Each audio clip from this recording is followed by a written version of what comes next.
The waning moon drifts into her final descent, pulling the tides of light back into silence. You can feel it, the invisible slowdown, the hush before the next cycle awakens. This alignment is not about expansion, but contraction, the sacred act of drawing energy inward to refine the signal of your own frequency. For light carriers, this is the quiet audit before the next lunar script begins. What fades now is not loss, it's purification. The moon is not leaving you. She's teaching you how to hold your light without her. You are entering the narrow corridor between light and afterglow, where the moon's retreat exposes the scaffolding of your inner work. Before it fades, there are 6 truths you must hold with both steadiness and tenderness. Distillation over display.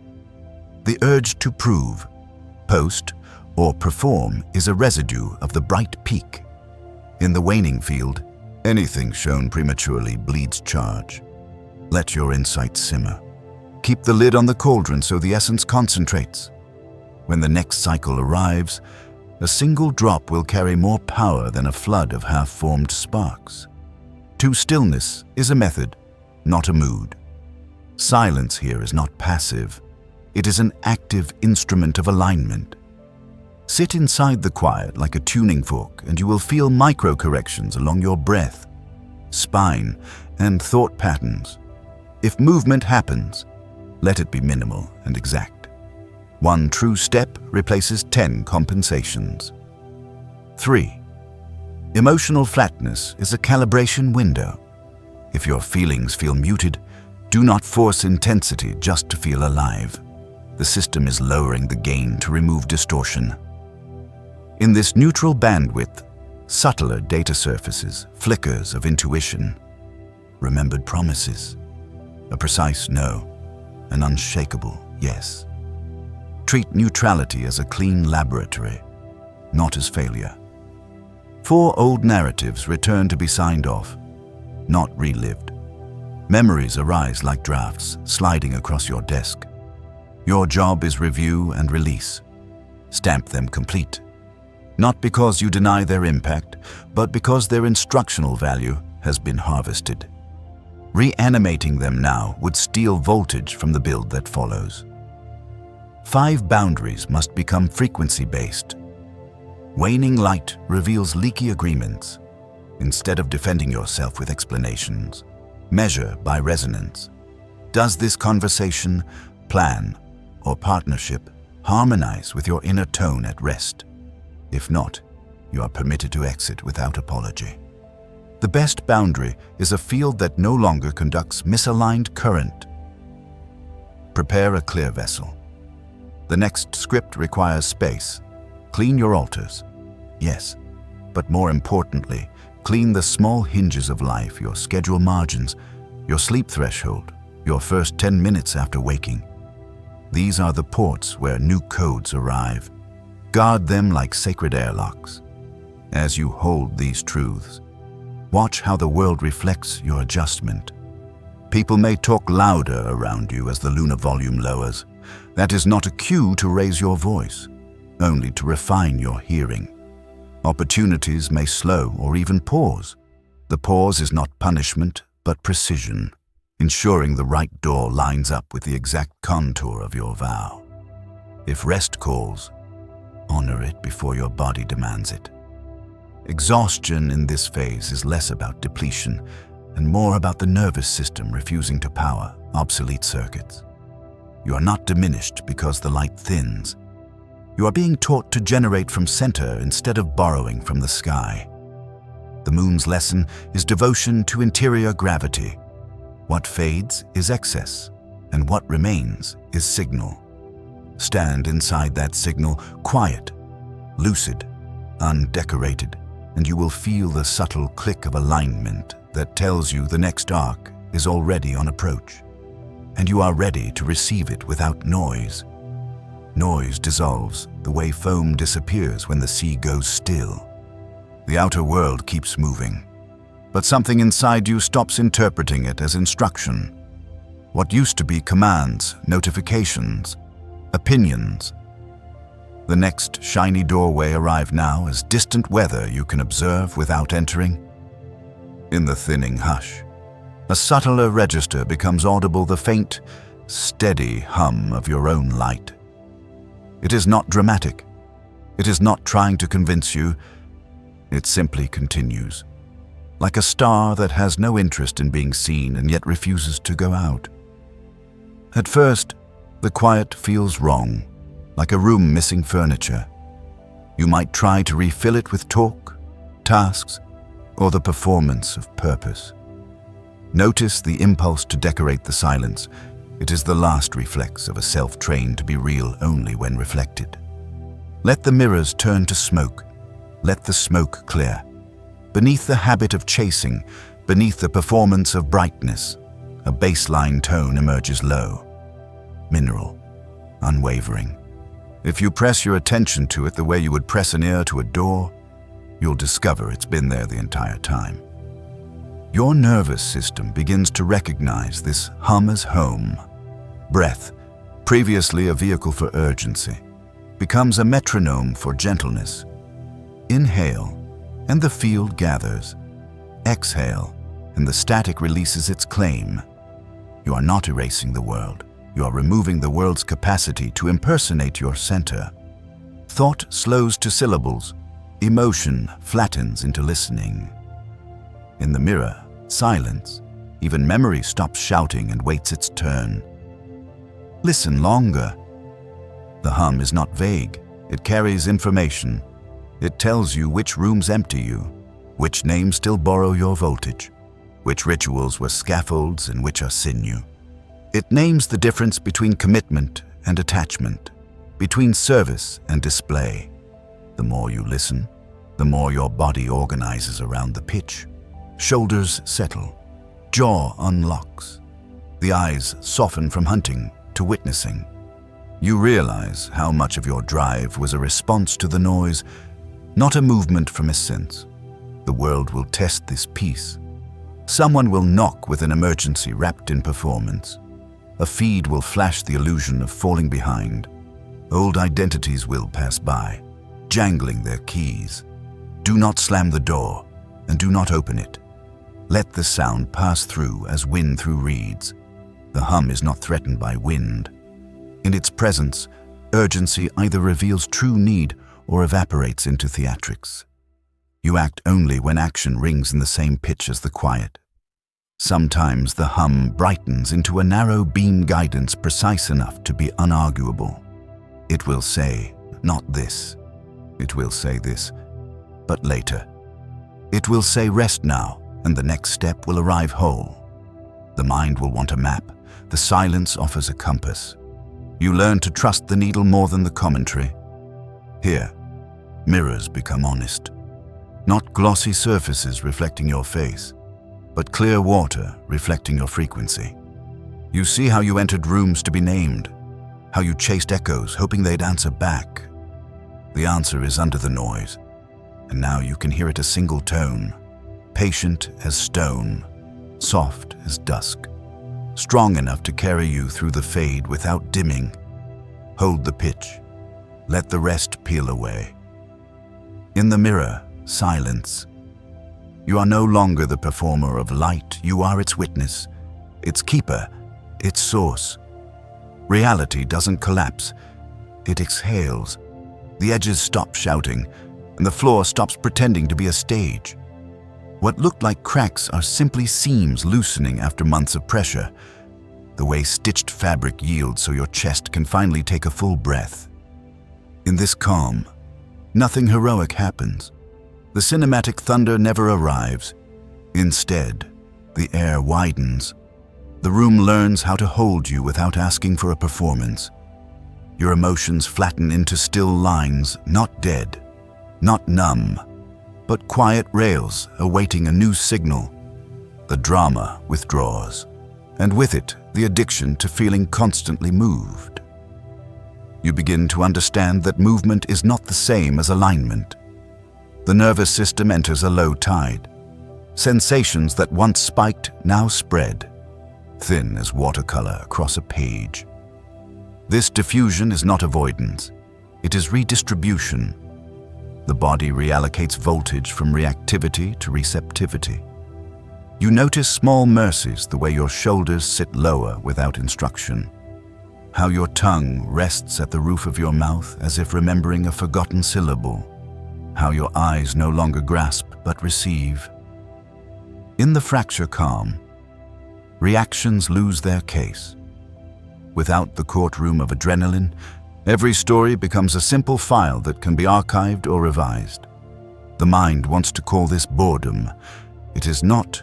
It is the intelligence of the field making space for realignment codes to land cleanly. Think of train tracks after a storm before any locomotive runs. Engineers check the lines, calibrate the gauge, replace warped iron. That is what your stillness is doing, straightening the route so the next passage arrives intact. If you rush the train, you'll only reenact the derailments you've already survived. Signals begin to appear in minimal forms, a precise sentence you cannot unhear, a name that no longer vibrates true, a doorway you've walked through 100 times that suddenly feels foreign. These are realignment pings. They do not demand violence or grand gestures. They ask for a single degree of truth at a time. One boundary clarified, one habit retired, 1 hour reclaimed from the glowing altar of distraction. You'll notice a social recalibration as well. The people who loved you for your sparkle may fidget in this soft light. Conversations that depended on mutual escalation will feel empty. Do not mistake the quiet for loneliness. It is ecological recovery. When noise ceases, the subtle creatures return curiosity without urgency, affection without performance, inspiration without panic. You are not withdrawing from life. You are restoring the habitat where life can approach on its own terms. At the center of the calm is a metronome. It ticks not with hours, but with integrity. Each tick asks the same question. Is this action congruent with the field you're keeping? You begin to time yourself by this inner clock. Emails wait until your words are clean. Meals happen when you can taste them. Rest occurs before collapse. The calendar loosens its teeth. You are reintroducing rhythm to a body that forgot it was an instrument. When the codes arrive, and they will, they come as a softness that feels like inevitability. The still lines of emotion accept them the way a lake accepts rain. No splash, just incorporation. You do not announce a new path. You begin walking it because your feet are already pointed there. Reality has not folded. It has relaxed its grip so your hands can hold what's real. Keep breathing, keep listening. In this fracture, calm, alignment is not something you chase. It's the natural posture your life returns to when the noise finally leaves the room. Memories surface like old moonlight, thin, silvery, indifferent to your opinion. They slide across the field of your awareness without asking permission, carrying textures you thought you'd outgrown, the room that smelled like paper and rain, the sentence that cut you clean, the victory you never allowed yourself to celebrate. They're not punishments. They are frequencies requesting final acknowledgement. Receipts the soul would like you to sign before the archive closes. The first temptation is to dramatize the return, to reanimate the past with full theater, same characters, same soundtrack, same adrenaline courtroom. Notice that urge and sit 1 inch wider than it. The recall test is not a trial, it's an audit. The question is simple. Does this memory still conduct current through your body? Or has the wire already been removed? You do not need to argue a case that has no electricity. You only need to witness the system for what it is now. Let the memory enter like weather. Name the season, not the story. Ah, late autumn. Ah, high noon. Stay with the felt data, a tightening under the ribs, heat at the ears, a tug at the throat. Sensations are the language of the nervous system. They tell you where the frequency hooked and where it is ready to unhook. 3 slow breaths across the exact spot of activation can do more than hours of analysis. On the exhale, Offer a quiet phrase, I see you, not I fix you, not I am you, just recognition. Some memories will arrive with gifts wrapped in discomfort. The argument that taught you a boundary, the collapse that hid a blueprint, the love that didn't last but recalibrated your capacity to be seen. Extract the instruction cleanly. If you cannot find the instruction, don't mind the wound. Let time finish its distillation. Not every harvest is ready in this moon. You will also encounter phantoms' recollections that feel important because they are loud. Test them by tone, not volume. If a scene keeps looping without delivering new information, it is likely an echo, not a message. Echoes feed on attention, messages resolve with acknowledgement. Try this. Write one line that the memory gives you now, not a page. One line. If no line comes, the memory is not asking to be spoken. It is asking to be shelved. Forgiveness may present itself, but not as absolution theater. In the recall test, forgiveness is a physics event. The charge leaves the circuit and the wire cools. Sometimes that requires a word, a letter unsent, a walk under quiet sky. Sometimes it requires nothing but the absence of retaliation. No more arguments rehearsed in the shower. No more invisible debates at red lights. You liberate voltage by refusing to power the replica. Notice how relationships shift when you pass the recall test. Contact becomes cleaner because you're no longer asking others to play roles written by yesterday's electricity. Even your ambitions refine. You stop chasing experiences to prove a past wrong and begin choosing experiences that nourish a future true. The calendar rearranges. The body sleeps deeper. The present gets heavier in the best way. When the moon wanes, this is the work to acknowledge what returns without recruiting it into another loop. Stamp what's complete, and let the archive close. If tears come, let them be the solvent that loosens the last adhesive. If laughter comes, let it be the bell that announces you're free to exit. Either way, the door opens the same quietly. Forward, you step through lighter, not because the past vanished, but because it finally took its proper seat behind you, not inside you, no longer steering the wheel. You sense micro shifts inside your field, the smallest hinges turning in the dark, while the nervous system rewrites its dialogue with lunar time. It doesn't announce itself with fireworks. It arrives as a change in pacing, a new grammar for breath, a quieter appetite for noise. Your baseline hum, once scattered by external signals, is gathering into a single tone. The body, long trained to sprint on command, begins measuring distance by resonance instead of clocks. First, the breath. Inhale no longer rushes to fill. It rounds, then waits. Exhale doesn't collapse. It descends like a tide, leaving pearls on the shore. Between the two, a still notch appears, the lunar comma, where decisions either dissolve or condense. Rest your awareness in that notch. Let it choose for you. You'll notice how many answers fall away when they are not forced to appear under pressure. Then, the spine. It feels less like a mast and more like a tuning fork. Micro vibrations pull your posture into integrity. Chin softens, chest widens, lower back unhooks. It's not performance, it's physics. Alignment becomes comfortable because misalignment can no longer hold current without buzzing. You will fidget out of false positions until your body sits where the signal is strongest. Sleep changes shape. Some nights you drop into velvet. Other nights you hover on the threshold, half awake but deeply repaired. Don't panic at the variance. The system is sequencing repairs by lunar code detox on the waning, imprint on the stillness, assemble on the approach to new light, on wake, linger. The first 10 minutes are a docking bay. If you sprint into the feed, you'll miss the delivery. Hunger recalibrates. Sugar and spectacle lose their bite. You crave mineral, water. Clean fat the elements that conduct signal. Eat like you're building an antenna. Sip slowly. Salt your edges with presence. Notice how certain herbs, teas or simple broths open bandwidth that coffee used to impersonate. Stimulants shout. Your field now prefers a whisper that lasts. Boundaries refine without speeches. You simply stop being a good conductor for what scrambles your tone.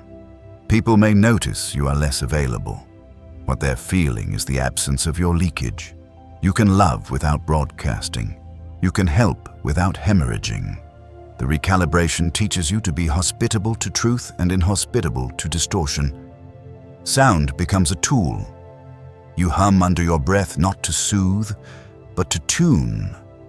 Certain notes feel like keys that unlock the ribs, the throat, the tiny muscles behind the eyes. You'll learn your note for clearing, your note for rooting, your note that calls you home when rooms pull you apart. This is not mysticism, it's maintenance. The body is an instrument. You are finally reading its manual. Work reorganizes around precision. Instead of heroic sprints, you move in exact bursts that begin and end on the same pitch. You'll write one paragraph that lands better than 10 pages written in static. You'll send the message that ends a month of circling. You'll cancel the meeting because the field says not yet, and a cleaner invitation arrives in the space you protected. Emotion levels to signal. Waves still happen, but their foam no longer defines the ocean. You can feel intensely without losing the thread. When grief visits, you offer a chair and water and let it speak in full sentences.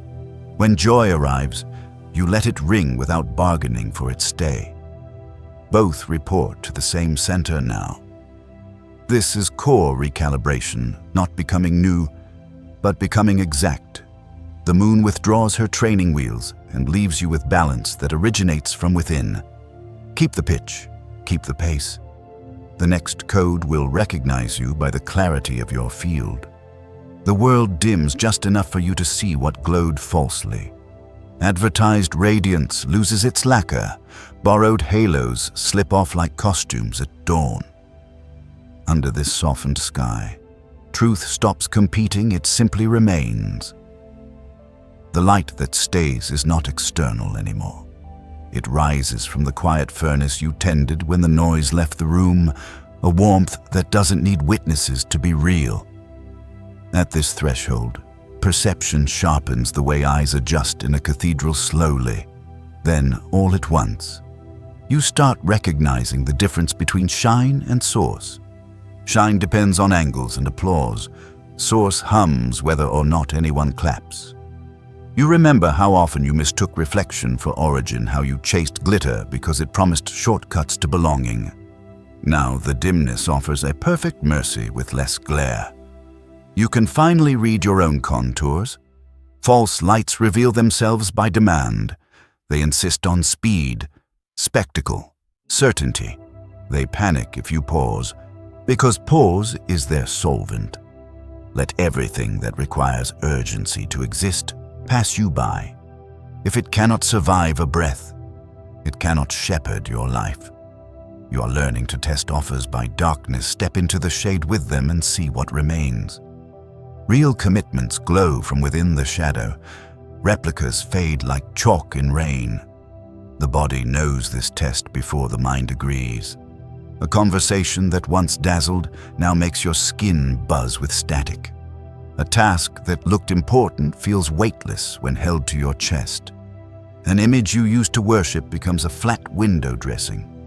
Don't shame the part of you that needed those lights. They trained your eyes to recognize contrast. Thank them and return to the ember that asks nothing but your honesty. As exterior wattage lowers, inner details appear. You notice the modest thresholds that carry disproportionate power the moment before you say yes, the breath after you say no, the silence between impulse and action. These are gates.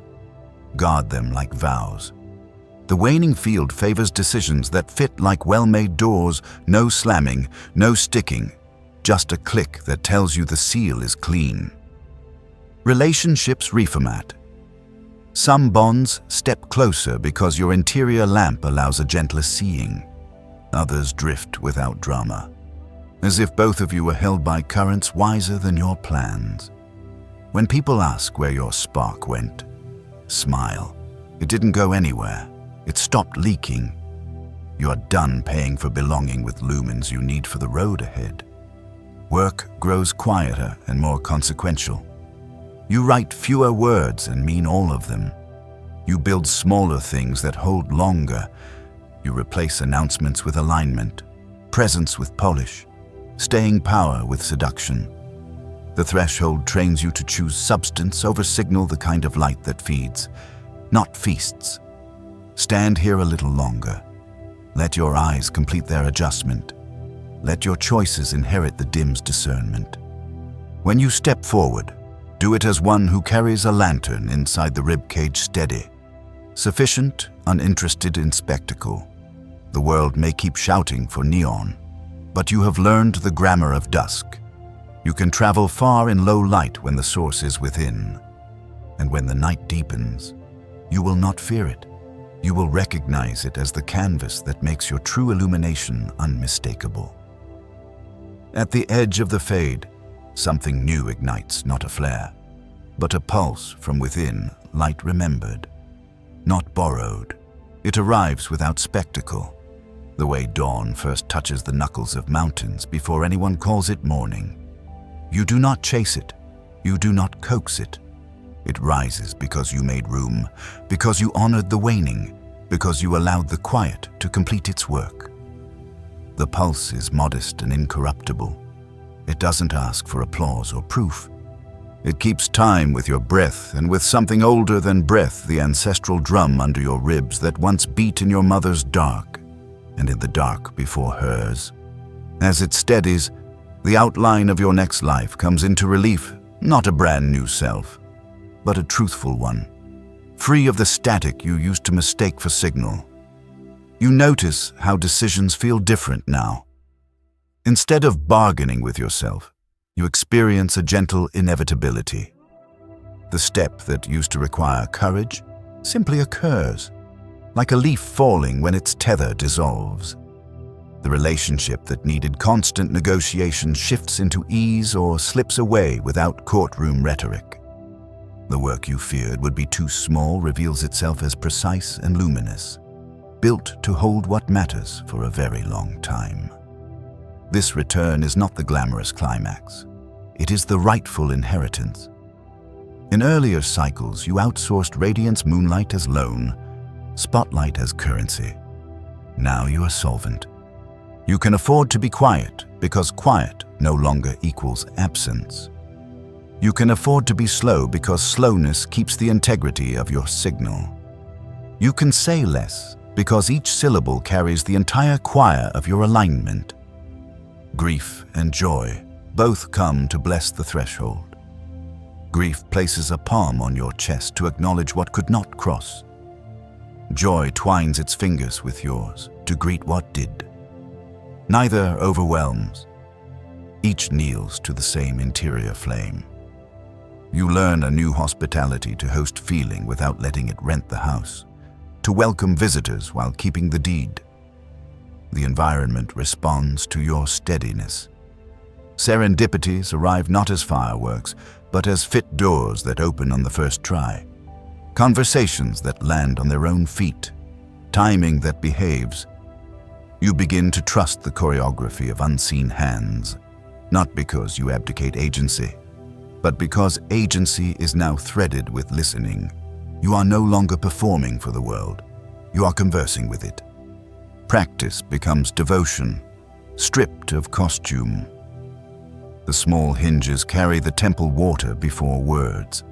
A page of true sentences, the walk that resets your compass, the hum that calls your bones into tune.